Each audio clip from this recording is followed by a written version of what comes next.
August 8th, 2011. The title is Intimacy is to Know Me. O Lord, you know me. Psalm 139:1, NIV. The psalmist in this passage is expressing the sheer wonder that God knows him and still loves him. He marvels at how intricately God knows and understands his heart, mind, thoughts, and actions. Ephesians tells us that we are God's workmanship, or handiwork, and that he has studied and admired his creation. As our Creator, God knows our strength, weaknesses, moods, need, preferences, and desires. He looks at what He's made, and He likes what He sees. Ephesians 2:10 tells us how God sees His creation.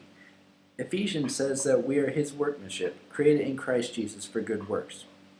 This word workmanship actually comes from a Greek word meaning poetry. So in essence, we are God's poetry. He made each of us unique, exactly as He wanted us to be. Your spouse is God's poetry, a reflection of His creativity and handiwork. We would encourage you to spend time in prayer and ask God to give you His eyes and show you what He sees when He looks at your spouse. Ask God to show you the beautiful intricacies of His design. Ask Him to capture your heart with the beauty of His poetry, your spouse. This may sound a little weird,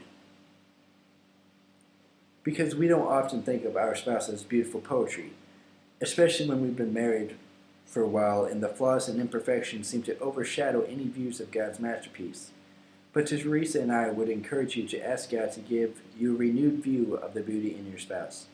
He knows your spouse intimately and loves his work. Ask Him to give you the same view.